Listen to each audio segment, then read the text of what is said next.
Yeah, I know, different look for me today. I had a wedding, I just came back. It's particularly late. Yes, the midnight oil is indeed burning. So back to this incredibly impromptu video. Yes, I honestly had like nothing today. I had absolutely nothing. I was drained. I'm pretty dead, but I said I can't let this go. I have to still post a video every day. So what I thought about today was I just finished Kingdom Hearts like last week. I know, very late. I understand that it's pretty late. It's just how I live my life though in general, like late. Not really that good. Some people would say that's bad. I would agree with that. It's not good. But yeah, I ended up finishing the game, and while playing it and while going through it, I enjoyed the game a lot. Unfortunately, looking back on it, and even when I was playing that last part of the game, specifically like the last hour of the game, I did feel like it was a bit lackluster. There was something missing, especially from that ending, that it didn't hit me in the way I wanted it to. It almost fell a bit flat. Everyone just embraced. Everyone was fine with each other. Xehanort was just misunderstood, which was the way I felt they may potentially have gone with it, and they did go that way with it. And Ericus came back and everything was fine. And I mean, I liked the fact that Ericus did come back, but I felt that maybe Ericus might have had a ghost fight with Xehanort, and then Xehanort would have been shown the error of his ways because of a confrontation with his best friend, and things would have happened that way. It would have felt maybe a bit more earned, but the way it happened, it just felt a bit cheap, honestly.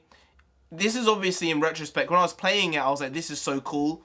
And then after I just finished it, I felt it felt a bit dead. And the truth is, there were almost more questions when the game finished than when the game even started. I do feel that the payoff really wasn't there comparatively when you look at Kingdom Hearts 2. There were so many questions at the end of that game, and there was so much payoff from the first game.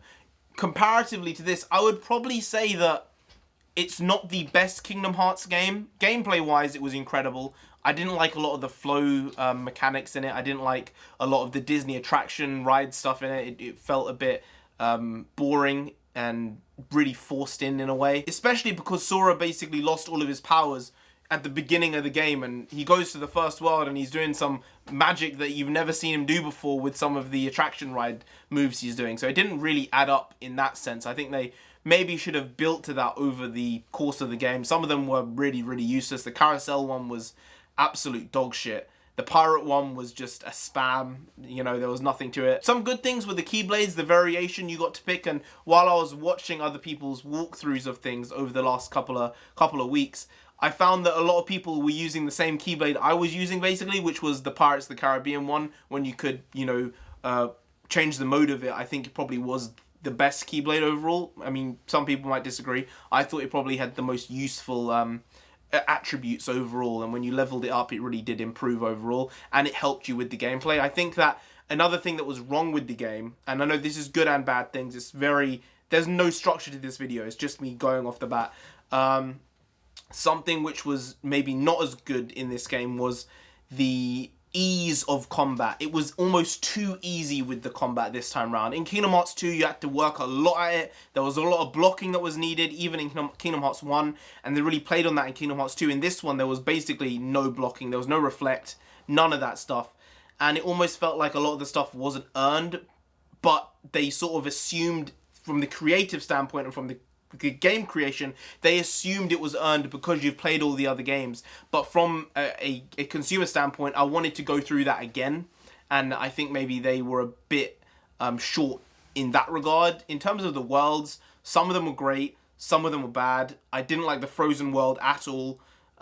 It was very, very droll. There was nothing new there. It was basically a retelling of the actual story from the film with a couple of extra bits and some bad video game animation instead of the film animation. So not really the best. Rapunzel world was okay. Didn't mind it. Again, it had some... I think the problem with this is some of the stories really followed the films that they were in.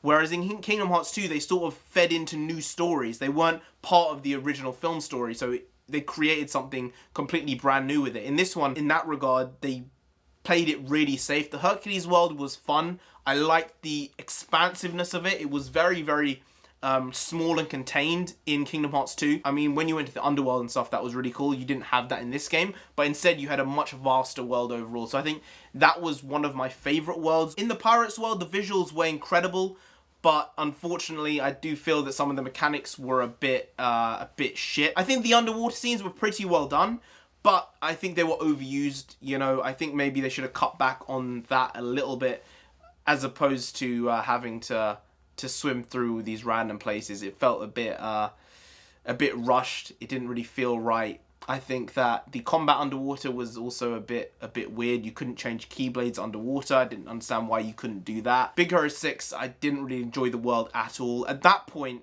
and this is a common thing I've seen a lot, I think everyone had a very similar experience when you came to that Big Hero 6 world. You just wanted to get to the bloody Keyblade graveyard at that point. You didn't want to have to sit through another world, Disney World, with a relatively boring story and pretty boring combat with the Big Hero 6 Baymax in there. It wasn't fun, it wasn't enjoyable. The world was expansive and it was cool, but it wasn't fun. You know, it didn't feel like I wanted to actually explore the world. I just wanted to get through it because the story was pretty shit, you know, overall. I think that the Toy Story world impressed me a lot. Apart from the mech suit things, I think they should have cut down on those. They shouldn't have been as important. But it was a cool world. It was a fun world. A world I didn't think I would actually enjoy, but I ended up enjoying it a lot more than I thought I would. So those are my general thoughts on the game. I think that the last 2 or 3 hours were very fun to play, especially in the Keyblade Graveyard and going to Carla et Skyle, or I think that was the name of it. But the actual ending and the storytelling, I don't think was as good, and was probably the weakest out of Kingdom Hearts 1, 2, and 3. It's probably the weakest story-wise out of those 3 games. And it always had a tough job because it had to tie together, you know, over half a dozen games properly.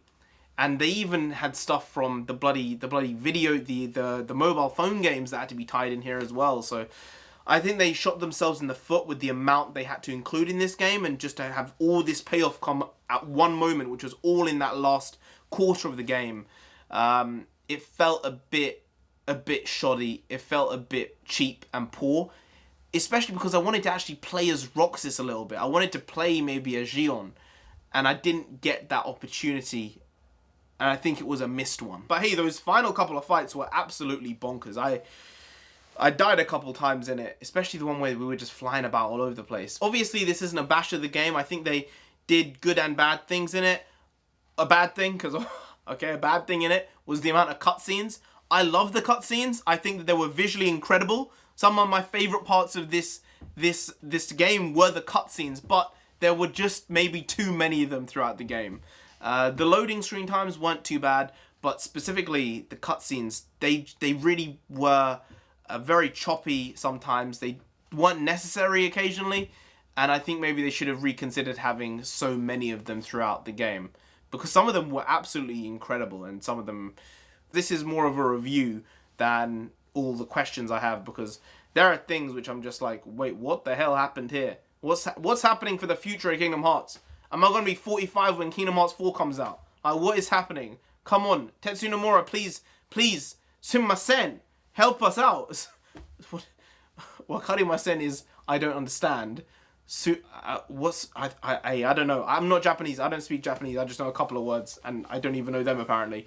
Yeah, so overall, if I were to rate this game, it's hard to rate it because it gave a lot of fan service throughout the game, and it knew what it was. I think they knew it wasn't going to be the best Kingdom Hearts game of all time, but they played up to the fan service. I think that Twilight Town was a letdown. It was very closed off and very small, which was disappointing, because when you compare it to even Kingdom Hearts 2, you know, it felt like a very expansive place, even though it was literally just a tiny town.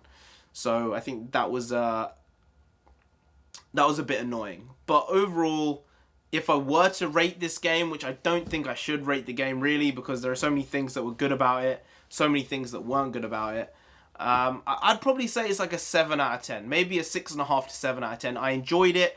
I would probably play through it again, but there were significant issues with it overall, specifically story-wise. I just think that it could have been melded together so much better, but with all the stuff that they have going on, there are things which I might say, oh, they could have done this and this and this, and it would have made the story better. But someone might say, oh, but they couldn't do that second thing because of something that happened in the mobile game, or this random thing that happened in Dream Drop Distance, and it sort of pulls away the entire thing. You know, there are a lot of retcons in this series, but they've tried to keep it as tight as possible while being completely loose at the same time. So, yeah, I'd probably say it's like a 7 out of 10. Yeah, I think that's fair. I think it's fair. I'd say if anyone wants to, you know, play a Kingdom Hearts game, this is not the one to start on. You should probably start with Kingdom Hearts 1 or Birth by Sleep first, because you're not going to get the real story out of this game. It was satisfying and unsatisfying at the same time. Those are my thoughts on this game. But anyway, guys, if you did enjoy this video, please do like, share, comment, and subscribe to the channel down there. If you didn't, then Xehanort himself is gonna come after you. Apparently, not that much of a bad guy after all. And you don't want that, you already know, so just subscribe anyway to avoid that. I've been the Original Comic. You've been great, and I'll see you next time. Skadoosh.